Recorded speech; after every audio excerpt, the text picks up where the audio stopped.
Okay, for my business and professional sections, your third reaction response, basically the assignment is going to be this. I want you to imagine that you are giving a public comment in front of the Fort Worth City Council. City councils, when they meet, they will typically have a forum where they'll take some time for public comment or open comment. And if you are a citizen, then you get to sign up for this, and you can stand up and air your grievances or show your support or say whatever it is that you would like to say. I will give you 3 different topics to choose from. It doesn't make any difference to me which side of the topic you're on. It has no bearing on your grade, and I genuinely don't care. I just came up with some hypotheticals to inspire you to do some thinking about this and to have something to persuade the audience about.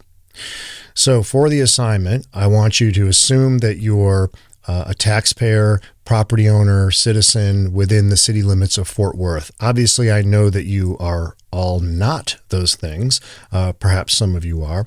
But for the purpose of the assignment, I need you to presume that much.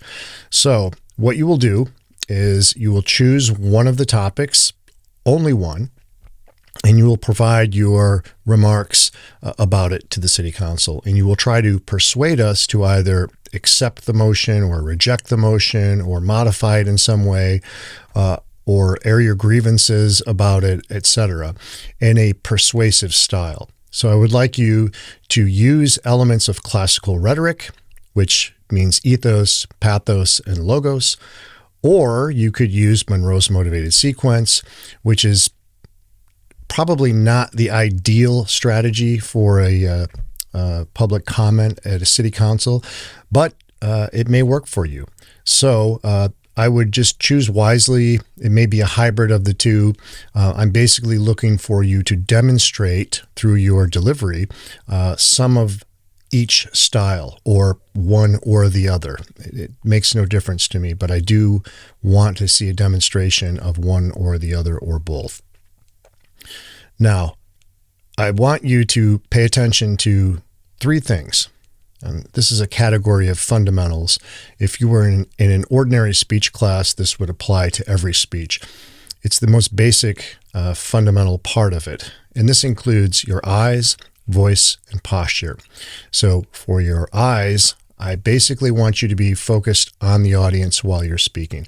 So try to resist the urge to be up here as though you're thinking about what you're saying. We tend to do this because it's a bad habit that allows us to come up away from the audience so that we're not feeling the pressure and anxiety of people looking back at us. We also tend to look down at the floor like this, as though you're just reading the script directly off the floor. And the problem is it may make you feel a little more comfortable, but it looks terrible from the perspective of the audience because they never get to see you like this, which is how they will prefer to see you.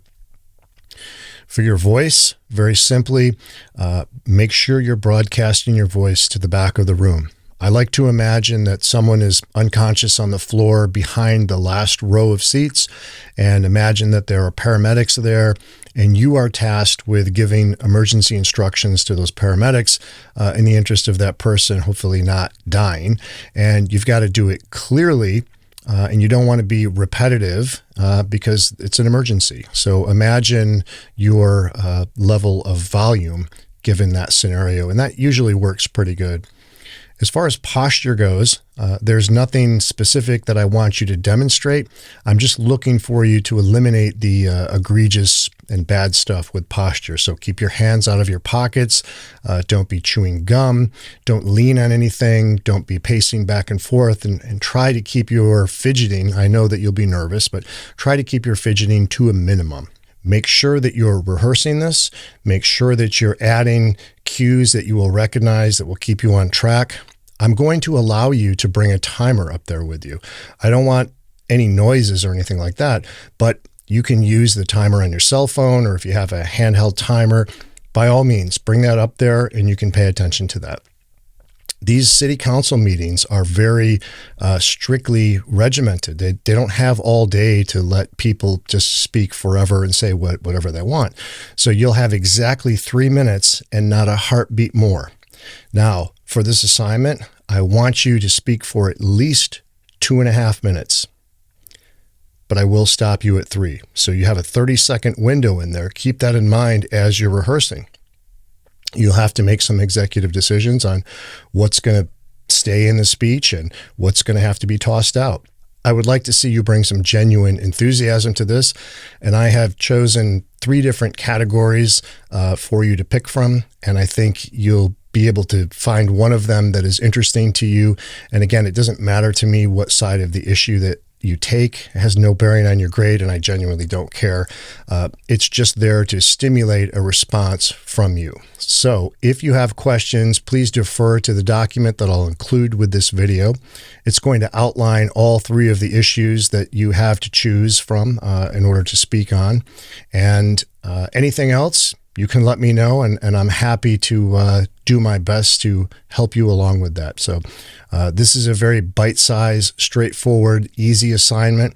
I would like you to demonstrate in the persuasive style either elements of classical rhetoric, which means you are using ethos, pathos, and logos to support your argument, or you may use elements from Monroe's motivated sequence: attention, need, satisfaction, visualization, action. Monroe's motivated sequence is probably not the ideal style for this, but it is limited. And if you have a lot to say, I do think that you could make it work with Monroe's motivated sequence. So with that, I will conclude this video. Have a look at the document, and good luck with your speeches. I look forward to listening to them next week, and I'll catch up with you then.